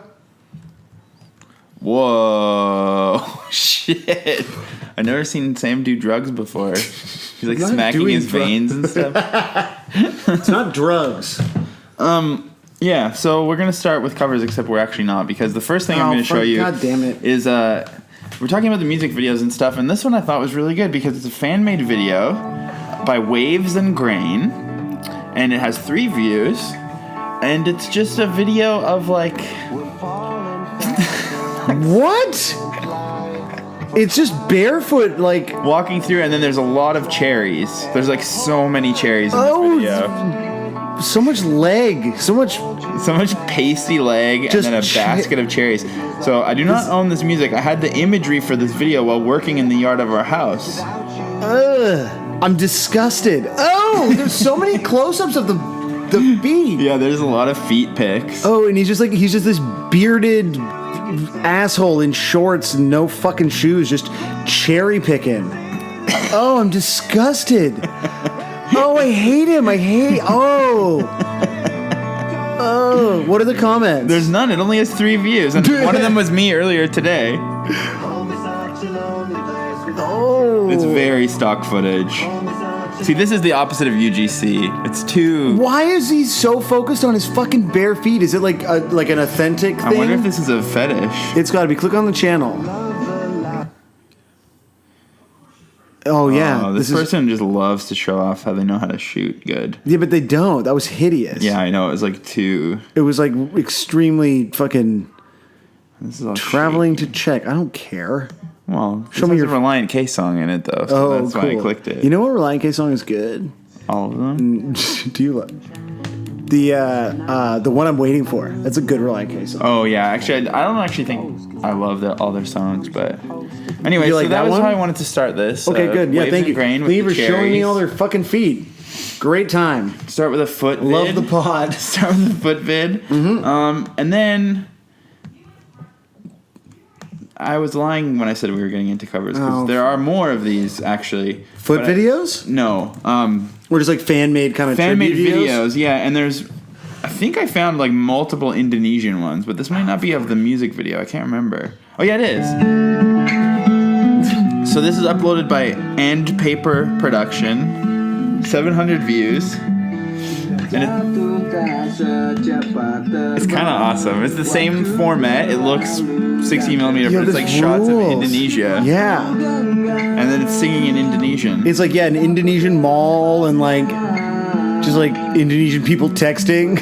And it says, Do you think they've translated all the lyrics, or is it just like? I think it's translated, but they wrote, "I dedicate it to someone who's far away from me now and not being with me like usually." Oh, So cute. this is like so touching. I fucking love this. Oh my god.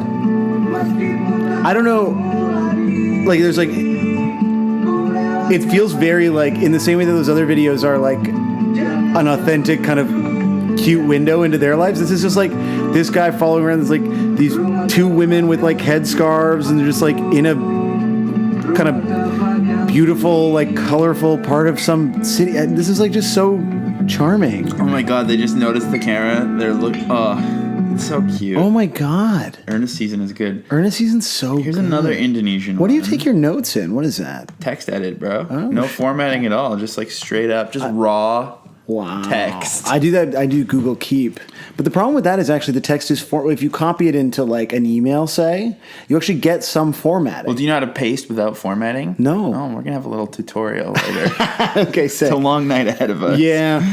So, oh wait, this is the music version of it, I think. Do you think that was? No, this is a different cover. This is not the same person. So this is also Indonesian. This is the Translation Project USD. Rumah Terasa Hampa Tanpamu. Hopefully that makes sense. You know, I was talking to somebody last night who was at Blink-150 Live, and we were talking about the idea of like, I think there's a few other places we could do the show. Like we were talking about the live stream thing and the fact that I was like, we're going to do it other places. Like I think we could definitely do one somewhere in the States. Like I think we could do one in the UK. I think we could do one in Australia. Like someone fly us out, it would work. Yeah. And then he was like, yeah, you could definitely do it in Indonesia. I was like, no, I think our relationship with Indonesia is incredibly one-sided. Yeah. Like there have been one or two people from Indonesia that have like tweeted at us. Yeah, there's a couple. But it's not the same as like there's no like Indonesian Nation Twitter account, you know?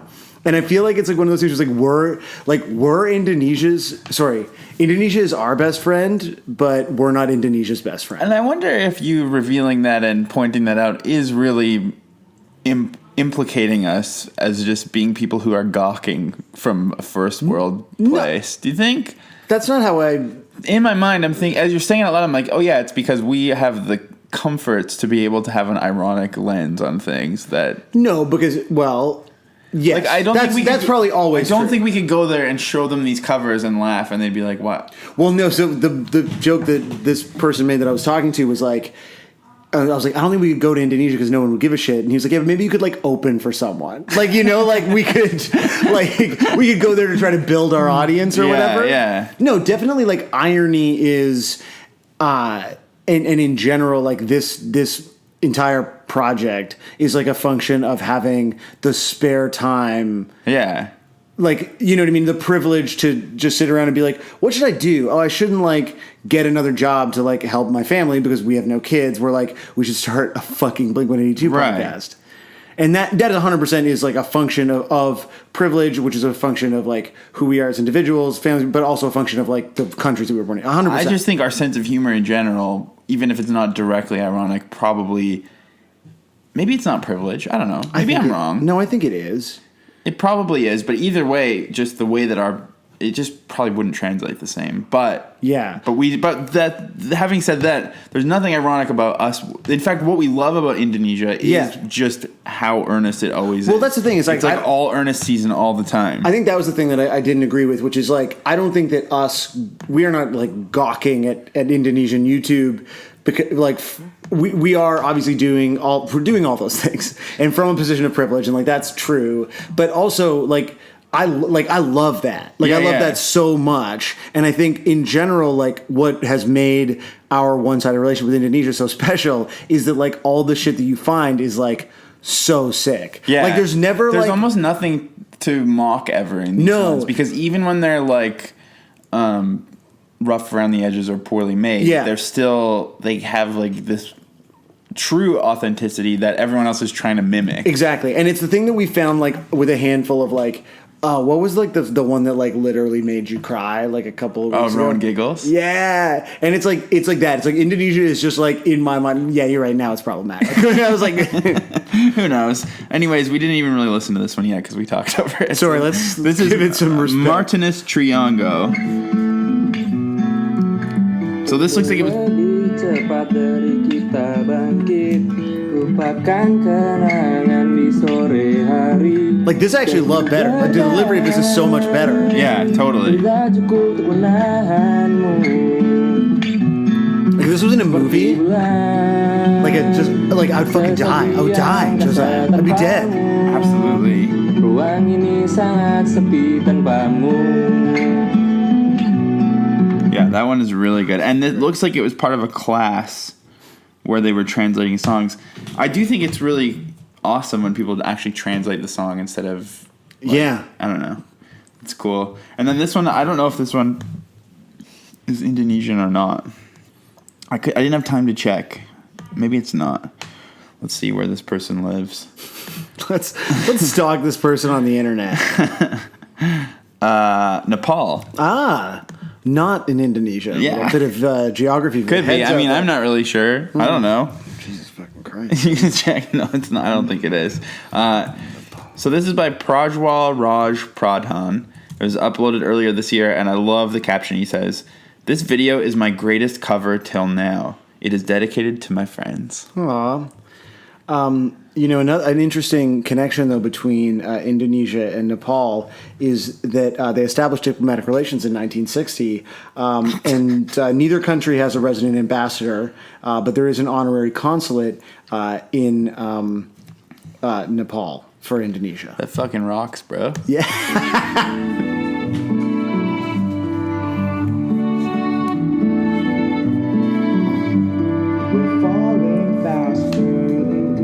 So this one's just sung regularly, but it's totally the UGC again. User-generated content, which literally does always make me emotional. It's like... Oh, it's this like sweet couple It's shit. people that you don't know that you just want to hug.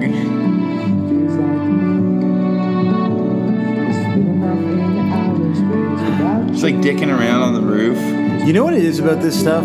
Is that like all of our interactions, like a lot of the people that I follow on the internet are full of fucking shit, right? Yeah. Like You're talking about me. I'm talking about you. Like at best, they're constantly doing irony, Yeah. and therefore there's like an utter lack of sincerity. And at worst, or maybe it's not actually worse, maybe it's just the same, they're doing like a performance, like everyone's sort of performing some version of their own life. They're tweetcocking, right? Whereas this is just like, this is actually normal people. Like these aren't people who are trying to be Instagram famous or trying to like get noticed by like Felix from Chapo. Yeah. Like they're just people like living their lives being captured on someone else's cell phone and compiled into this like Blink tribute video. And it's, I feel like if you live your life on the internet the way we do, maybe you never see people living their lives sincerely. And so it's so emotionally jarring. It is, but then I wonder if there's this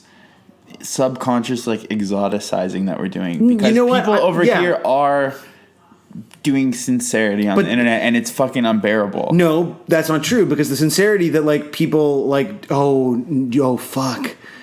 Yeah, no, you're right. Because I was like, what's like some sincerity on the internet that we both love? It's like 40 chugging culture, like when you introduced me like Black Metal Troy. But is that just sort of like poverty porn for us? Because for the most part, those people are like inherently, maybe all of it is kind of sketchy, but I also think that I'm using an ironic lens when I mean, certainly I don't share sincere things, but when I'm looking at the internet, I'm using an ironic lens still to engage with like understanding humanity. Like I genuinely get emotional from everything now because it's earnest season. Yeah. But I do think that like when you're watching a boy in his college frat room play a song horribly and he can't sing in tune, it's kind of still beautiful and touching because he's trying, I don't know. Yeah. Or even like mommy bloggers are still like, you still see some semblance of a human in there. Oh my God. But there's just all these layers of desperation. But there aren't, you're right that there's not these layers here, but I still don't know if we're being like,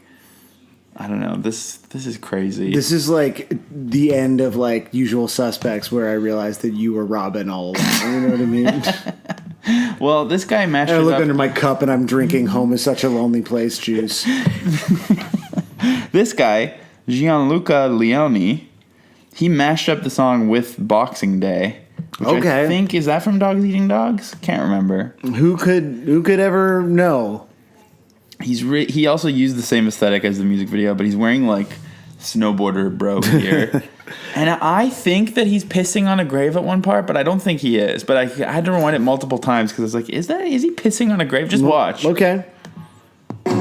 I wish that we could save today, but I don't. Okay, sorry, rewind.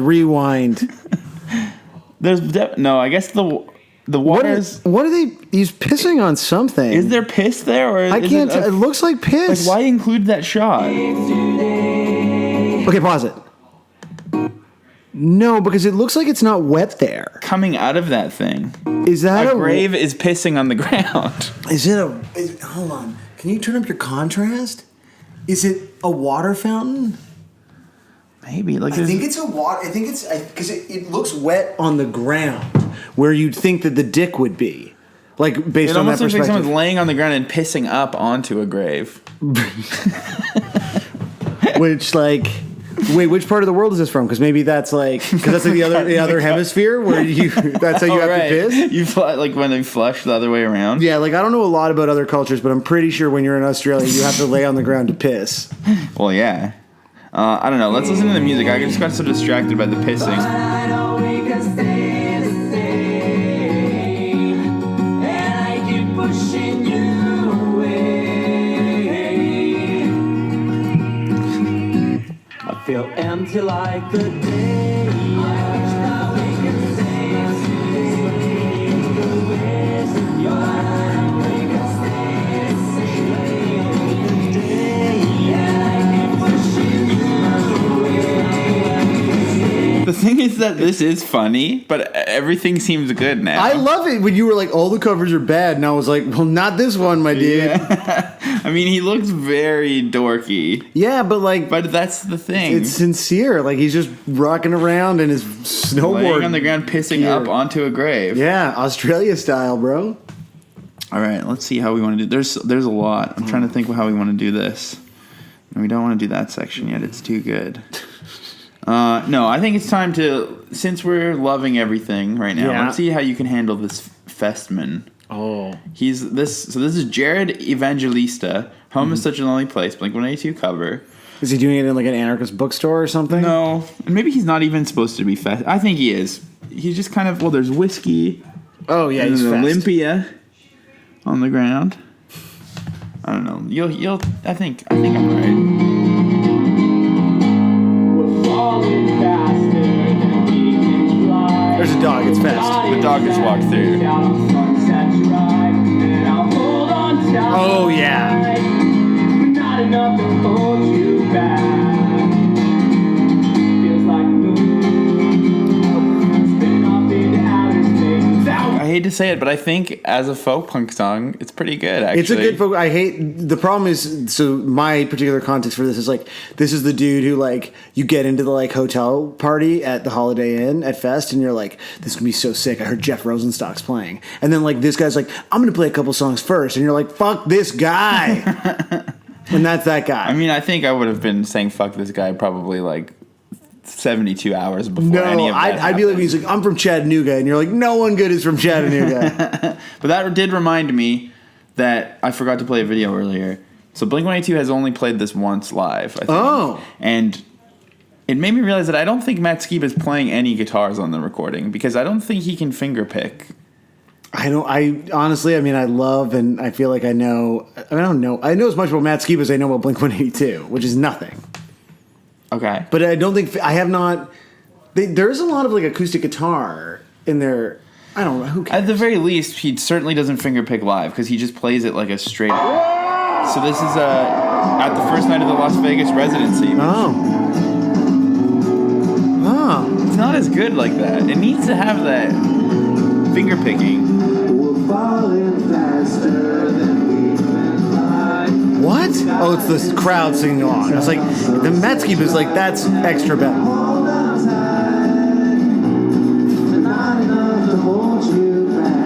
Can you hear an acoustic bass and not think of Violent Femmes? Yeah, it's so true.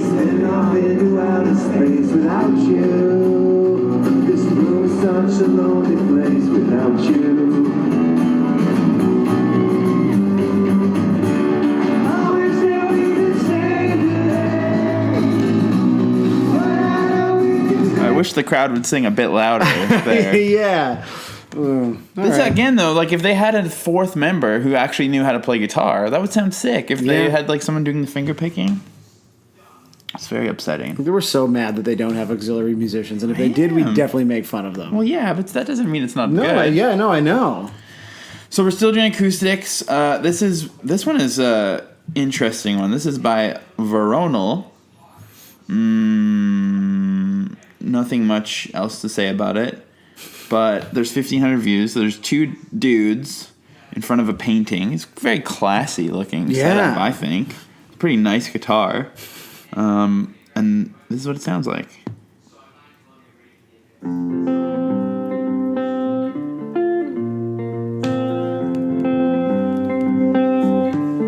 We've fallen faster than we can fly. Forgotten seconds on a It sounds so much like Weird Al's Red Hot Chili Peppers. But not enough to hold you back. Those low notes. Yeah. Feels like the moon is been up in another place. So he's using like some sort of like pad NPC thing. thing, Yeah. It's such a lonely place without you.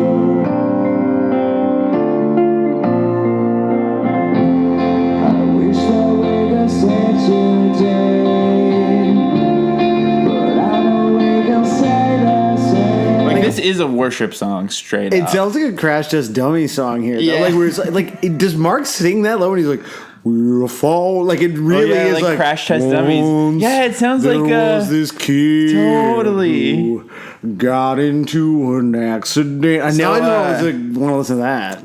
Good Weird Al. Growing up in Winnipeg, Yeah. my dad was in a band with all of the Crash Test Dummies No. when he was a kid. When my dad was really into prog, and he was in like a prog band with those guys. And Yo, then they get them like, on the stopped, pod. They stopped doing prog, and then I don't think he's talked to them since like the late 70s. Yeah, but this is a good reason to. Hey, reconnect. Brad. Yeah. How are things? Yeah, so that one eventually he started also playing beats on the MPC, but it's I don't know. We get the point. Once. Fuck. We get the point. We're gonna listen to that later. All right, we'll do an episode about that song. It's just, but the headline news version. Yeah. So this is Johan MR. And he also did a cover of Home in Such a Lonely Place by Blink-182. Shocking. Yeah.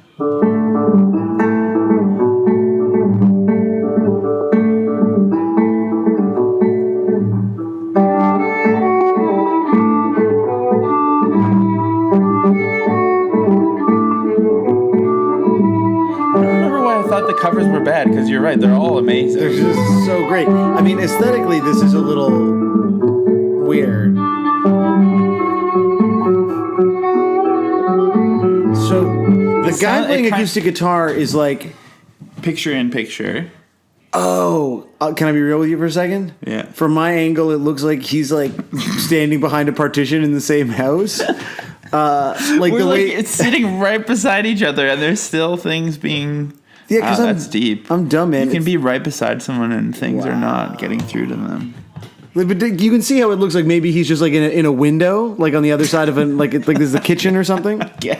Anyway, look, the point is, I don't understand how video works. I didn't realize you could have two videos playing at the same time, which is what this kid has done. It's quite amazing, technologically. That was a good cover, actually. That was great. Sounded like later Modest Mouse that is acceptable to me. Oh, okay, cool.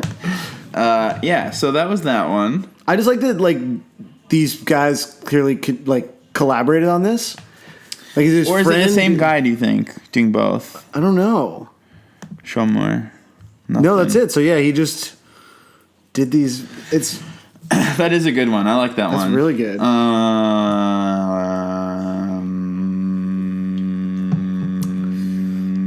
Don't make me edit this, Josiah. I don't. Whenever I have to edit, I'm so mad about it.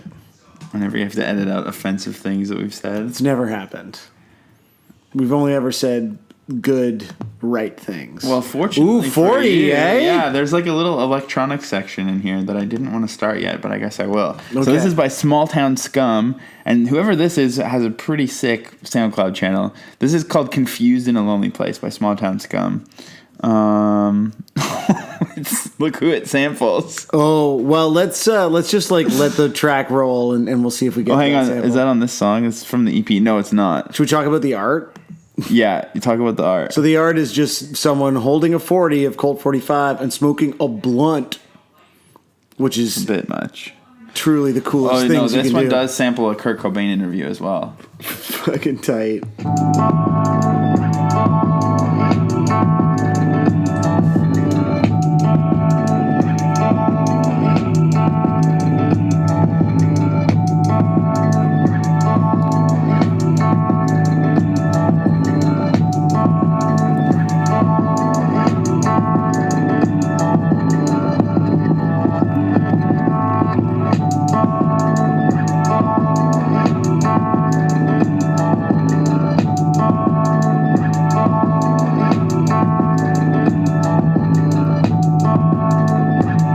I guess we could have been talking over this I was right like, beside each other. I was like, when's the like?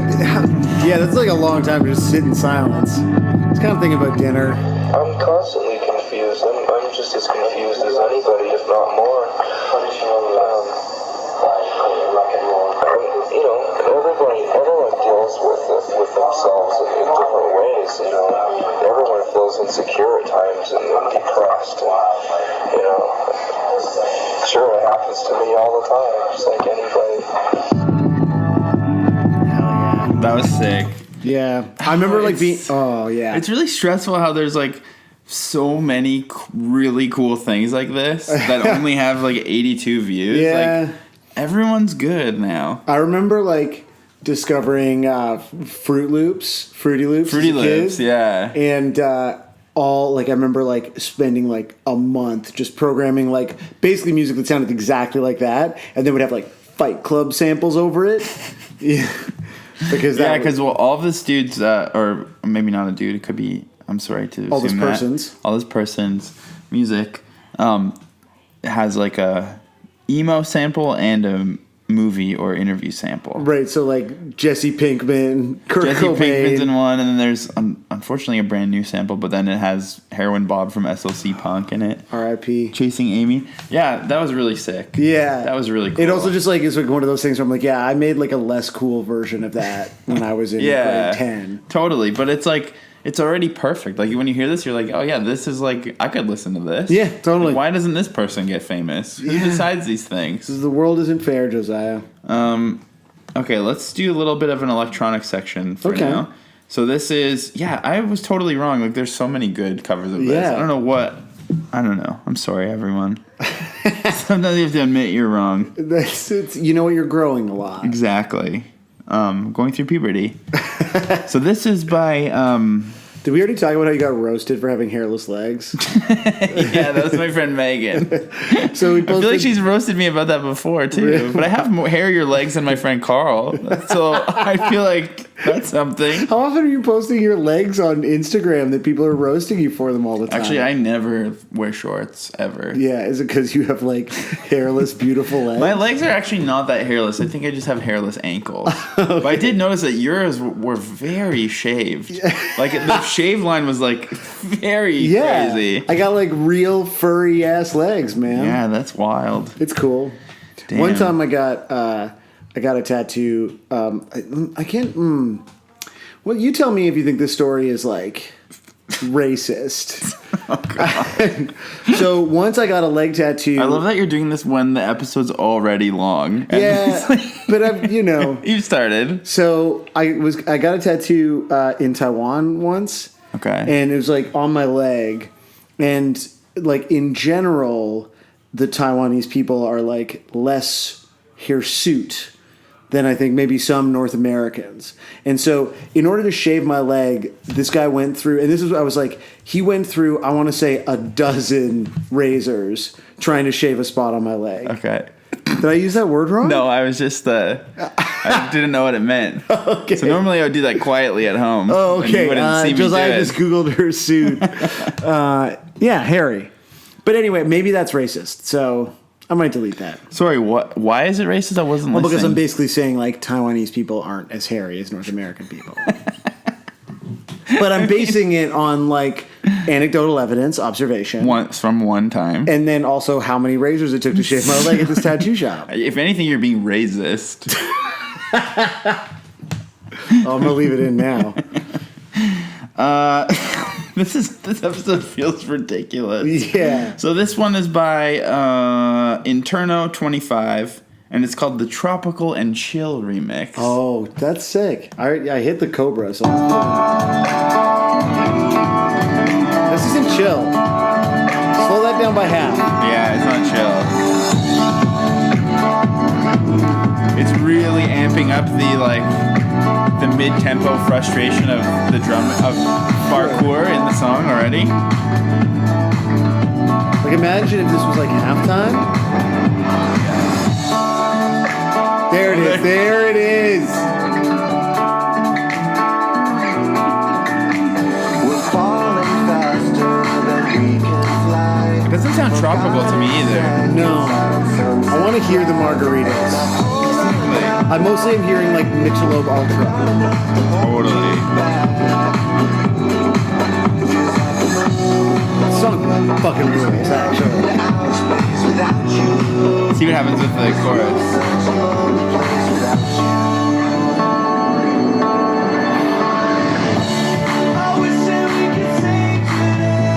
Oh, this is so Imagine this was a douchey. Chainsmokers song. Yeah. It would be fucking huge. And if the chorus was sung by like, I remember you saying you didn't like the Chainsmokers, but I feel like you probably would now. no, yeah, maybe. I've changed. Haven't we all? We're just gonna play the whole thing. Oh, yes. Away from me, away from me. Such a lonely place without you. All right. Well, let's. Oh fuck! I wrote down the same one twice. Oh. So I guess this is also. So it's billed here as Deep House. It's the same user. I assume it must be the same. This is not Deep House. This feels like a more. Is this a different remix than the last one? No, it's the same. No.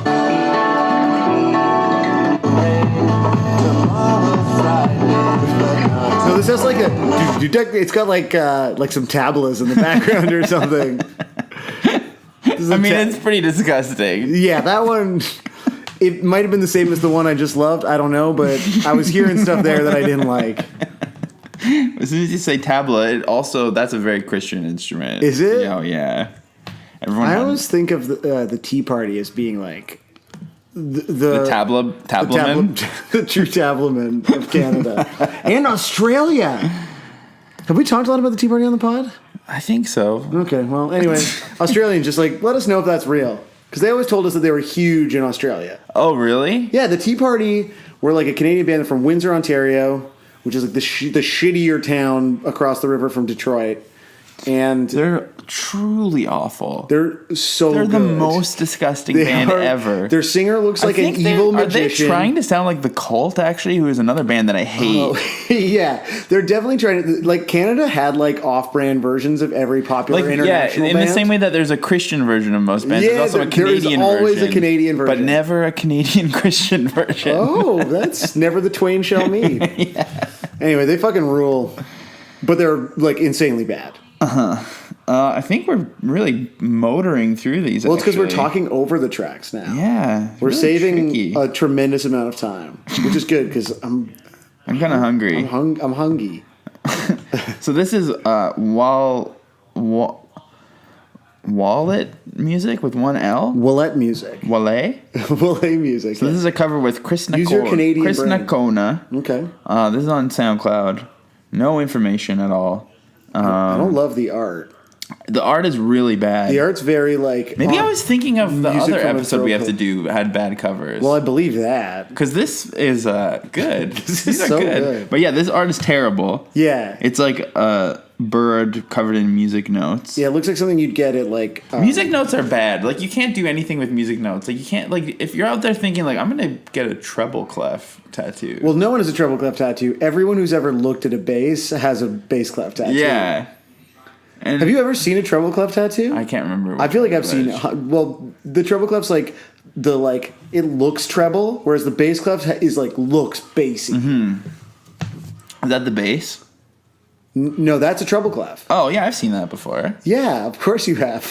You're like a fucking. No, I mean as a tattoo. Really? Yeah. Oh, yeah, that's true. But this whole thing looks like all tattoo. I don't know. This Looks like is, something you'd get at like Home Sense. You know, and it'd be I thought next. you were going to say New Tribe. Yeah, this is This is definitely a real New Tribe tattoo. So all the context clues were saying this was going to be bad, but I remember liking it. Mm-hmm.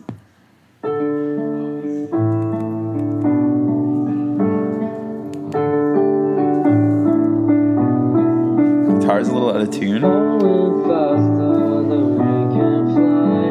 Forgotten seconds on sunset drives, and I hold on tight. Not enough to hold you back. Feel like the moon. Feel up into outer space without you. So good. Sam's about to cry. It's about you. The moment when he said moon, you and I both looked at each other like our little hearts were breaking. I want someone to make. You know what you got to do? I wish that we could say today, and we can say the same. See, that is the canon version of the song now. Yeah. That's This is the- what it was supposed to sound like. It's just like raw and like too real. Like I fucking loved it. So good. It's so fucking good. So there's another piano person. Cool, let's I enjoy just it. pasted over the link instead of copying it. So it's a little peek behind how we do this. Yeah, that one was incredible. I Yeah. loved it. It's so good. Someone's got to put this in like the next like sort of compelling coming of age movie of the year. You know? well, they make like 6 a year now. Yeah, so. it's like a real cottage industry. So like, just have your like autistic main character like learn this song, and they always are.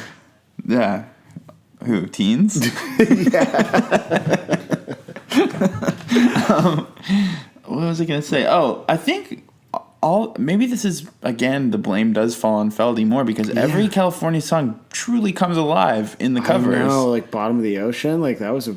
I mean, did anyone cover that one? Didn't they? I can't remember. Maybe I'm just being nice about Bottom of the Ocean. But some of the other ones that we were like, oh, it's too whatever, and then you hear the covers and you're like, oh man. yeah, Los Angeles. I think there were some Los Angeles covers that were okay. Yeah, Los Angeles is good. Claire Allen, look at Claire. Hey Claire, There she is. we kind of have the same glasses. She's wearing a sort of cowichan sweater, and she has like What? some. She's wearing a what? Isn't that called a cowichan I sweater? don't know. I You're don't not have very- the word to describe You're not this. very twee, No, you're also like kind of more fashionable. I guess. I am wearing my Maddie B long sleeve today. Yeah, She also has some like cute like Animal Crossing things. Aw. She's like a cute little nerd. That's nice. Claire Allen here. This is her version of the song from 1 year ago.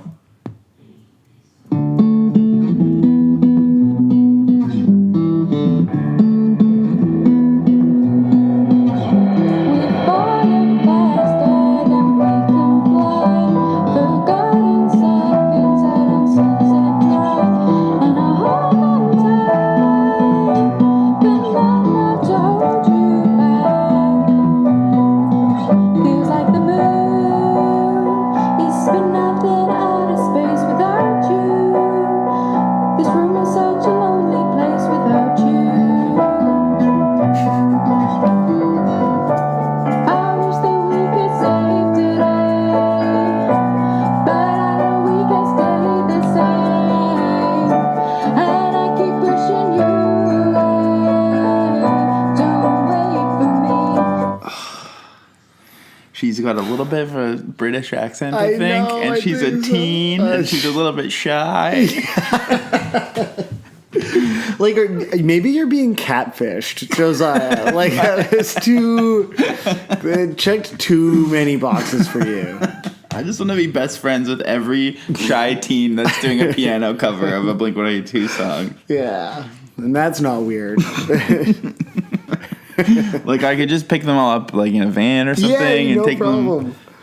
them. Okay, 2 left. Like,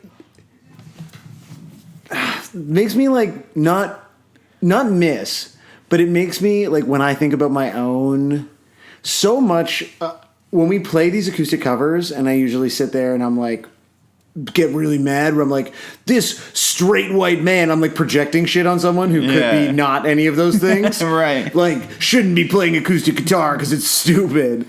And it's mostly because I think back on my own like earnestness with like And such. we're usually mad that someone is like trying to impress a girl in our mind, but like that's actually really cute. Yeah, and also we're like assuming that person is like heterosexual. Like we're like all of these leaps of our own sort of perception go into that, and it's part of why we're quite problematic. And why Ernest Season isn't taking stock of that? And it is, yeah, we're being like very reflective. And don't get like we're gonna be stupid as hell. I mean, this is stupid, but it's gonna get worse again. What I love about this, and I recognize that like I'm not any of these people, like these 2 last covers that we've played, but I'm like maybe when I was doing like when I had like my 4-track and was like doing these things, like maybe it was this. Like, you know what I mean? Yeah. And maybe it wasn't the things that, because I look at those things now and I get full body embarrassment chills because I'm just like, that was me. Like I was like so earnest, and I'd never had like, my hats were never that bad, but like, you know, this is well covered territory. Like, yeah. And then I hear this and I'm like, no, maybe this is like actually just like an okay part of being a teen. Like, I don't know how old the other person was, but it's like, you're kind of fumbling your way through expressing yourself, and like that's fine. It's so charming.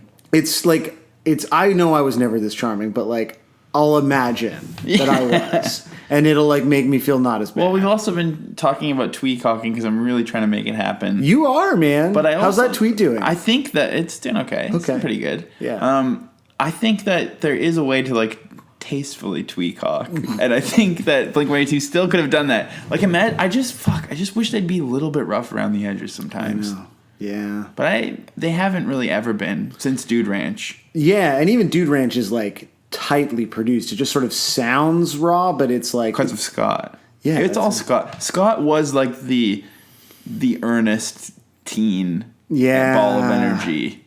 Yeah, because Feldman trying to produce around Scott even. Like, do you know what I mean? Like, you can't imagine, like, it would be insane. Yeah, like, they would just replace all the drums, probably. Yeah, well, Josh Freese would play drums on the album like, when Scott went home.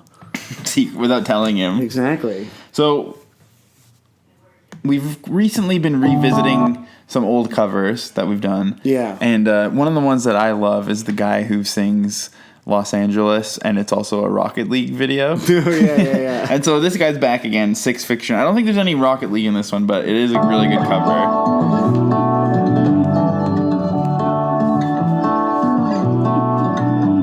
We're falling faster than we can fly. Forgotten seconds out on Sunset Drive, and I hold on tight, but not enough to hold you back. It feels like the moon is spinning off into outer space without you. This room is such a lonely place without you. I wish that we could save today, but I know we can't stay the same. So, like, it is funny to me, definitely. And it's funny when people are really good at singing always. Like, it's just always funny to hear someone sing properly. Like, my mom and her sister were, like, trained to do, like, opera singing when they were younger. And so sometimes just to make us laugh, my mom will start, like, singing opera at us and, like, chasing us around the house. Really? And it's really funny always. It's fucking hilarious. Yeah, like, it's funny. But it's also, in the spirit of Ernest Season, everything is so cute right now. Yeah, like, Like he's just like a He's got a normal good guy. voice. He's like got a white undershirt and a blue button up. Like he's literally dressed There's a in like lava lamp. Like the everything- official uniform of being a normie. Yeah, everything about this is so aggressively uncool, and I kind of love it. The song is good. The song like that's is- it. When he as he was getting into the chorus, I was like, "Ooh, I'm ready for it." And I'm always so interested now to see how people are interpreting the chorus because there's like, Yeah, you can either go too far or Yeah. like too low. And this guy just has no conception of that because he's so unself-aware. No. Because he's just like, I'm good at singing, so I'm just going to gonna sing. Yeah. Oh, this is Ernest Season is crazy. Ernest Season is like fucking. I'm so. It's like too real. Actually, I'm so happy you're leaving. Like I think we need the reset of like you being gone. I like gave so many hugs last night, and I like feel like I didn't give enough hugs too. I'm just Yeah. like so huggy right now. I'm not. I don't love to. And I hugged everyone. Yeah, I wanted to, and I liked it. I know. What's happening? All right. Well, I think I might be ending with the most earnest thing of all. Okay. Which is a music box that was created. Oh my no! So the user is Esde Musica music boxes. So do they make like music boxes? I guess how does is it playing the punch card? So Well, you that's make- how those things. Yeah, Yeah, that's okay. how music. Sorry, yeah, they don't make the music Right, boxes. They okay, make the right, punch yeah. cards. So No. Okay, before you, because is this actually the last cover? yeah, Can we do it quick because I know I'm gonna want to hear like one or two other ones. So do they sell these? Should we buy them? you can buy a personalized music box. I don't know if you can pick the song. Well, It's you on must. Yeah, you Etsy. probably can request it. Yo, Yeah, so this is on Etsy. So this is the Etsy.com tweest. /ES/shop/ESDEMUSICA. And I'm seeing like Ed Sheeran on here and stuff. There's no Blink on the page. I don't know. We can figure that out after. Is there any other? You Blink wanna on their hear channel? the- I you just wanna want to hear know the if there's other anything ones? else on their channel, and then Build up to it. I'm just so, or maybe I want no. You know what? No. Let's just play the one. Because then we're gonna ruin it. We're gonna know how it sounds. I don't know how it sounds yet. Oh yeah. I good just want to call. hear it. I Good just want to call. hear it. Okay.